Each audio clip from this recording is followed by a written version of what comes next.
Amados, graça e paz, que bom, Deus nos permitiu chegar até aqui. Esse é o nosso nono encontro. Ainda estamos agarrados no primeiro capítulo, né? É o nono encontro do nosso momento para estudar sobre o Evangelho de João. No encontro passado, nós vimos João o Batista declarando para todo mundo: esse é o Cordeiro de Deus que tira o pecado do mundo. Um Cordeiro perfeito, imaculado, sem defeito, que foi imolado para que eu, você, para que nós pudéssemos entrar na eternidade como filho de Deus, como cidadão do reino de Deus. Mas logo na sequência do Evangelho, nós vamos ver João, o evangelista, relatando, baseado no testemunho de João o Batista, como foi o batismo de Jesus. Vamos ao texto? Quem quiser acompanhar comigo, está a partir do versículo 32 do primeiro capítulo. Diz assim: E João, o Batista, testemunhou dizendo: Vi o Espírito descer do céu como pomba e pousar sobre ele. Eu, o Batista, não conhecia. Aquele, porém, que me enviou a batizar com água, me disse: Aquele sobre quem vires descer e pousar o Espírito, este é o que batiza com o Espírito Santo. Pois eu, João Batista, de fato vi e tenho testificado que ele é o Filho de Deus. O Evangelho de Mateus, quando trata do batismo de Jesus, traz algumas informações adicionais que eu preciso dessas informações também. Quem buscar em Mateus, a partir do capítulo 3, versículo 13, vai encontrar assim: Por esse tempo, dirigiu-se Jesus da Galileia para o Jordão, a fim de que João o batizasse. Ele, João Batista, porém, dizia: eu é que preciso ser batizado e tu vens a mim? Mas Jesus lhe respondeu: Deixa por enquanto, porque assim nos convém cumprir toda a justiça.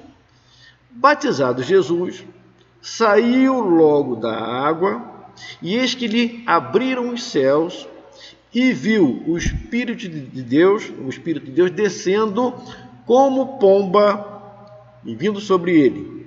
Não é uma pomba, é vindo como pomba. Lucas vai dar para a gente uma informação, capítulo 3, no verso 22, que fala assim: o Espírito Santo desceu em forma corpórea como pomba. Então Lucas coloca: viu o Espírito de Deus descendo em forma corpórea como pomba.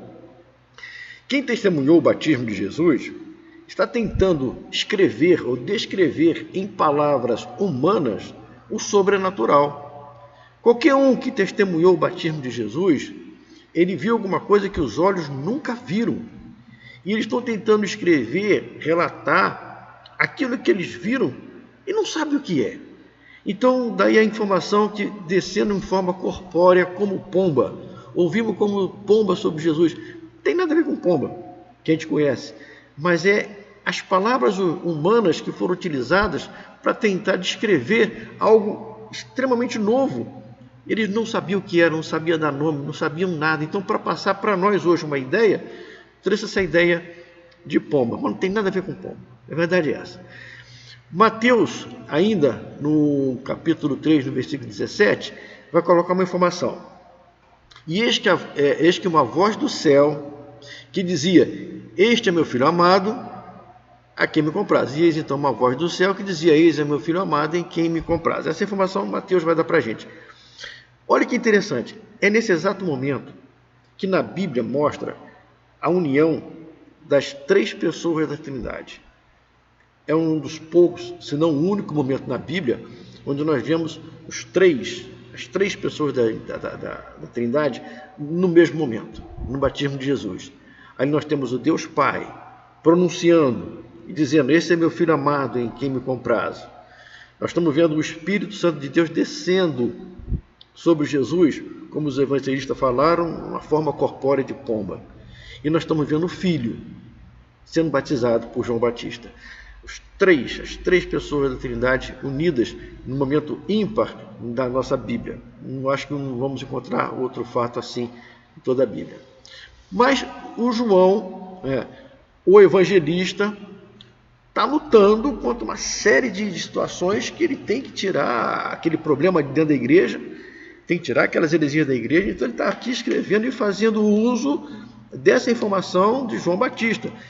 João Batista testemunhou dizendo: viu o Espírito descer do céu como pomba e pousar sobre ele. E João Batista fala assim: eu não o conhecia, mas aquele que me enviou a batizar com água, sobre quem me disse, sobre quem você viu descer o Espírito, esse é o que batiza com o Espírito Santo. E ele termina: porque eu de fato vi e tenho testificado que ele é o Filho de Deus. Nós não podemos esquecer nunca que João, o evangelista, está escrevendo com um objetivo muito nítido. Ele está escrevendo, primeiro, para provar que Jesus é o Filho de Deus, e segundo, para combater uma série de heresias que estavam aparecendo no seio da igreja. Então, João Batista está fazendo o trabalho dele, João evangelista está usando o trabalho de João Batista para provar a tese dele, que Jesus é o Filho de Deus. Então, o que João evangelista afirma ou afirmou, é que João Batista viu descer o Espírito de Deus sobre o Jesus de Nazaré. Olha, João Batista já tinha batizado muita gente, certamente muita gente já tinha procurado João para o batismo, mas ele só viu o Espírito descer sobre Jesus. Essa é a informação importante que João está querendo passar. A informação mais importante que João Evangelista está querendo passar é essa: aquele, porém, que me enviou a batizar com água, esse me disse que aquele a quem eu vir descer ou pousar sobre o Espírito, é esse que batiza com o Espírito Santo, pois eu de fato vi e tenho testificado que Jesus, o Nazareno, ele é o Filho de Deus. Essa é a tônica do Evangelho de João. E aquele combate, por exemplo, os docentistas que acreditavam que Jesus era como se fosse um fantasma que se materializou e depois de materializou foi embora. Aqueles que acreditavam que Jesus tinha sido adotado, era um homem comum, foi escolhido e adotado por Deus para manifestar nele os poderes que Deus... Ele está combatendo, é isso. O tempo todo João Evangelista está usando tudo que João Batista escreveu para combater essas heresias. Vamos voltar para o texto? Vamos tentar terminar o capítulo 1 ainda hoje? Diz assim, a partir do versículo 35, os discípulos de João seguem a Jesus. Então está assim, no dia seguinte, ou seja, logo depois do batismo, dia seguinte, estava João outra vez na companhia de dois de seus discípulos, e vendo Jesus passando, disse: eis o Cordeiro de Deus. Opa, João viu de novo Jesus e exclamou de novo: eis o Cordeiro de Deus. Os dois discípulos, ouvindo dizer isso, seguiram a Jesus. Jesus, voltando-se, vendo que estavam seguindo, disse-lhes: que buscais? Disseram-lhe: Rabi, que quer dizer mestre, onde assistes? Onde ensinas? Onde moras? Respondeu-lhe Jesus: vinde e vede. Foram, pois, e viram onde Jesus estava morando, e ficaram com ele aquele dia, sendo mais ou menos a hora 10ª, que corresponde no nosso relógio às 16 horas. Então, era 16 horas da tarde quando isso aqui aconteceu. Era André, o irmão de Simão Pedro, um dos dois que tinha ouvido o testemunho de João. O interessante aqui, não tinham dois discípulos lá com João Batista? E quando João Batista falou: ali o Cordeiro de Deus, aí os dois não seguiram a Jesus, foram até onde Jesus morava. Mas interessante que agora só fala de um. O outro, o evangelista não fala mais dele. Será que ele continuou com Jesus?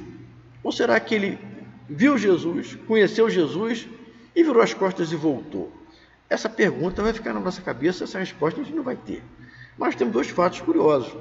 De repente, ele ouviu de Jesus, conheceu Jesus e ficou com Jesus. E de forma, de repente, egoísta, não quis compartilhar essa graça que ele recebeu de conhecer Jesus. Ou então, não, ele foi, reconheceu Jesus, viu a graça que estava sendo oferecida na pessoa de Jesus e recusou. E foi embora. Com relação a esse segundo homem, nós não temos nenhuma referência. Mas com relação a André, sim. O evangelista continua escrevendo. Aí no versículo 41, ele fala: ele quem? André, voltou e achou primeiro seu próprio irmão. Quem era o irmão de André? Simão, a quem disse: achamos o Messias, quer dizer Cristo.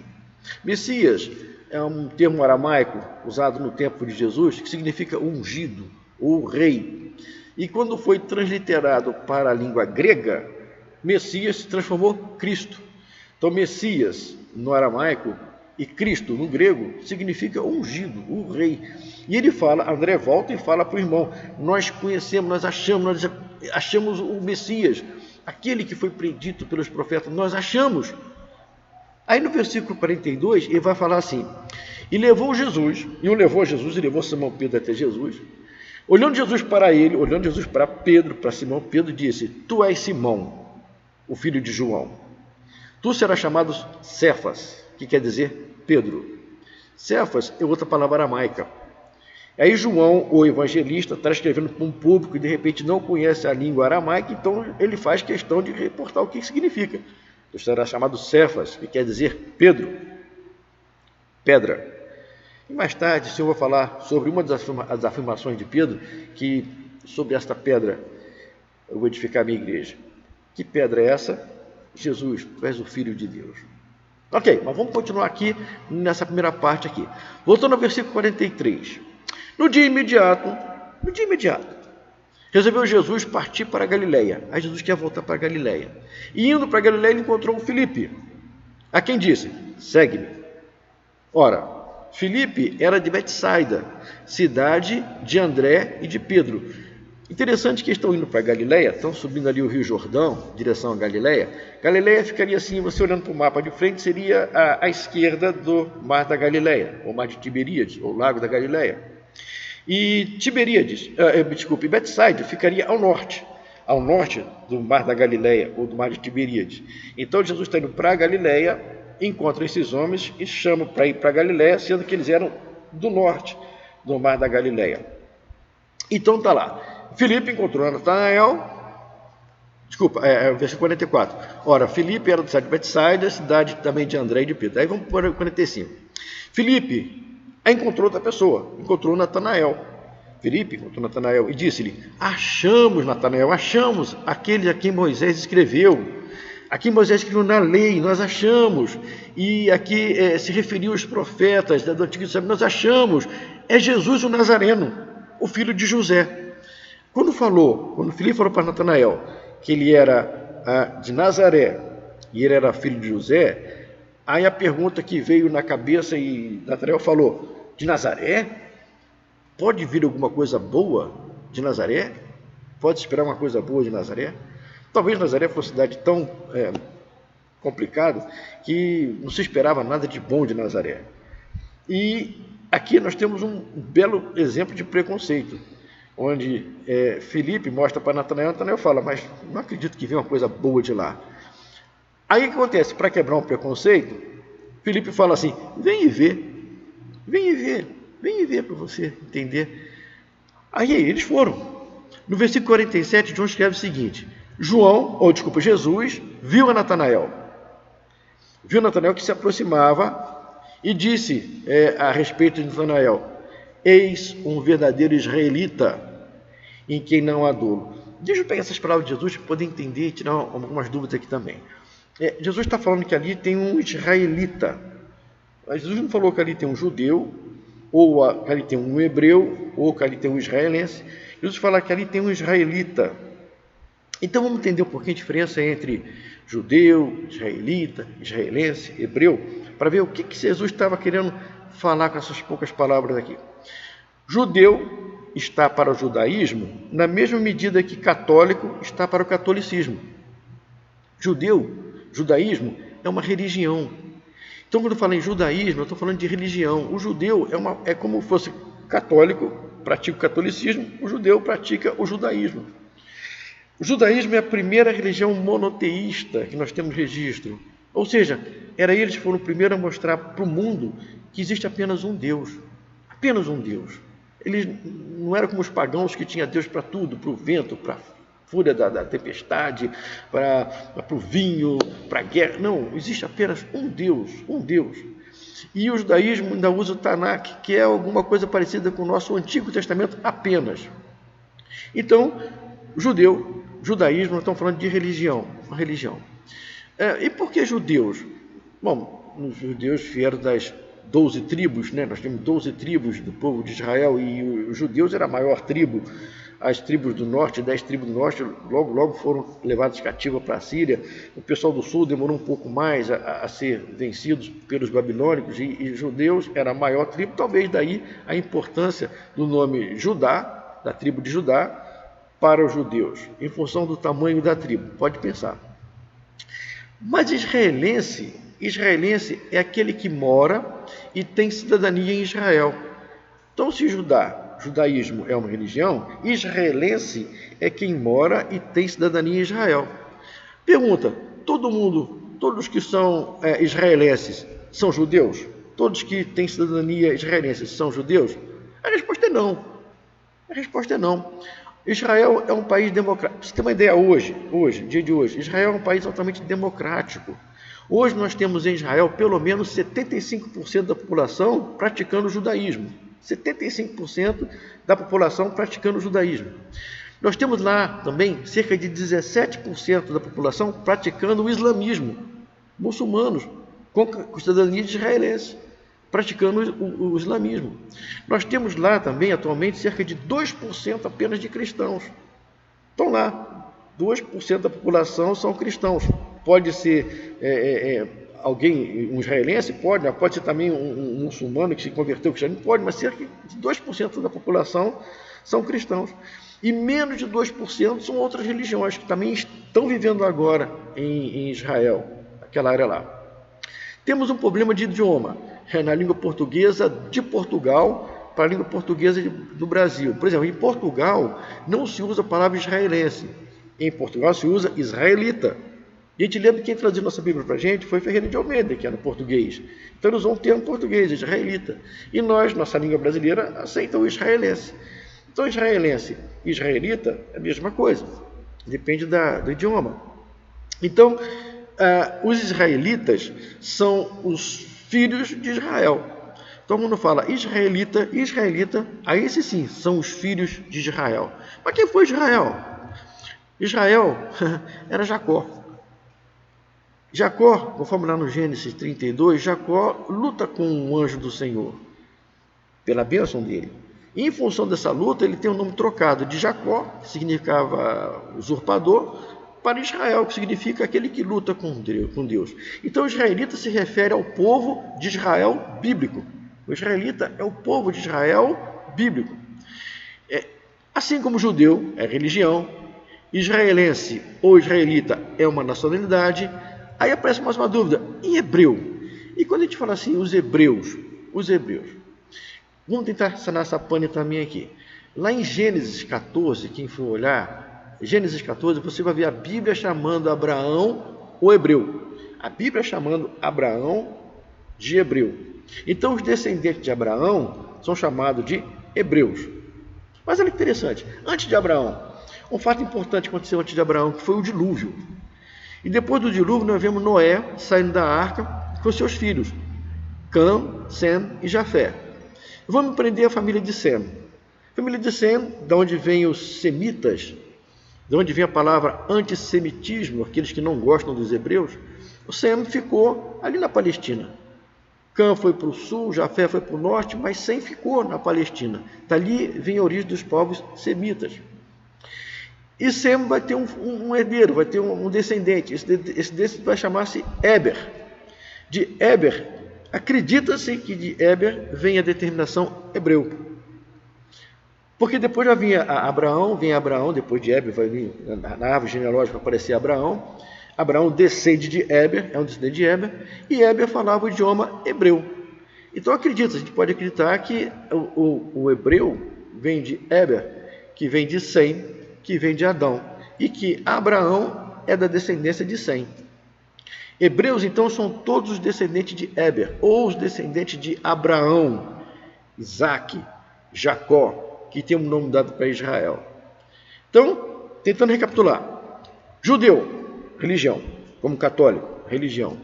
Israelense, a mesma coisa que israelita, aquele que tem a cidadania. Hebreu, aquele descendente de Éber, descendente de Abraão, descendente de Jacó. Então, quando Jesus afirma: eis aí, Natanael, um verdadeiro israelita, em quem não há dolo, a gente pode pensar que Jesus está afirmando aqui: está aqui um morador de Israel que não tem a intenção de errar. independente da religião que ele está praticando, no coração dele, a vontade que tem é de acertar sempre perante o Senhor. A vontade dele é andar dignamente diante de Deus. Então essa, de repente, pode ser a ideia que nós tiramos dessa afirmação. Está aqui um israelita que não há dolo. Está aqui um homem descendente de Israel que vive a sua vida buscando andar de forma digna diante de Deus, independente da religião que ele segue, mas que ele não quer errar. A intenção dele é não errar perante Deus. Vamos mais à frente um pouquinho. Versículo 48. Perguntou-lhe Natanael. Aí Natanael, que é o israelita que não tem dolo, pergunta para Deus, para Jesus: de onde me conheces? A pergunta que ele faz para Jesus: de onde me conheces? Respondeu-lhe Jesus: antes de Filipe te chamar, antes que Filipe fosse te chamar, eu te vi, rapaz, quando você estava debaixo da figueira. Olha que interessante, o evangelista João, quando escreve esse detalhe para a gente, só coloca isso, que antes que Filipe fosse chamar a Natanael, o Senhor Jesus, pela sua onisciência, ele já sabia que Filipe estava debaixo da figueira. Mas fazendo o quê? O que Jesus está fazendo? O que Natanael está fazendo debaixo da figueira? O evangelista não fala para a gente. Alguém pode acreditar, estava lá orando. Eu também acredito que estava lá orando, mas não temos base para afirmar o que ele estava fazendo debaixo da figueira.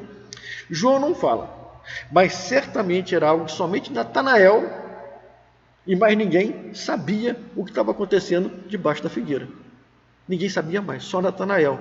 Aí no versículo 49, Natanael entende: poxa vida, o que eu estava fazendo, eu estava sozinho, não sei. Então somente alguém que tem onisciência para ver onde eu estava e ver o que eu estava fazendo, tem um poder sobrenatural. Aí ele fala assim no 49, então, exclamou Natanael: mestre, tu és filho de Deus, tu és o rei de Israel. Lembre-se que João estava o tempo todo, João o evangelista, o tempo todo buscando evidências, provas, para mostrar a messianidade de Jesus. Está aqui. Ele agarra no testemunho de Natanael para botar essa informação dentro do evangelho dele, para cada vez mais pisar na ideia de que Jesus não é o Messias. Então ele tira da palavra de Natanael essa informação: mestre, tu és o filho de Deus, tu és o rei de Israel, que somente o Senhor Deus poderia ver o que eu estava fazendo lá. Isso eu já sabe o que eu estava fazendo. Esse é o propósito de João. Aí vamos para o versículo 50. Ao que Jesus lhe respondeu: porque disse que te vi debaixo da figueira, tu crês? Pois maiores coisas do que essa verás. Jesus estava começando o ministério dele. Quantas coisas sobrenaturais o Messias, somente o Messias poderia fazer, e Jesus fez para mostrar: eu sou o Messias. E o versículo 51 ele termina: e acrescentou: em verdade, Natanael, em verdade eu vos digo que vereis os céus abertos e os anjos de Deus subindo e descendo sobre o Filho do Homem. Essa é a máxima de João o tempo todo. É o Filho de Deus, é o Filho do Homem, é o Messias, é o Senhor. Então, para mostrar para os seus leitores essa força, é que João pega todo e qualquer depoimento que ele sabe a respeito da messianidade de Jesus e faz questão de deixar registrado no seu evangelho. E traz a visão apocalíptica dos anjos descendo e subindo sobre o Filho do Homem já glorificado, quando ele vier com toda a sua majestade, com toda a sua glória. Paramos por aqui, vamos parar por aqui. Daqui a pouco a gente providencia mais alguma coisa e compartilha com os irmãos. Fiquemos todos com Deus e até breve.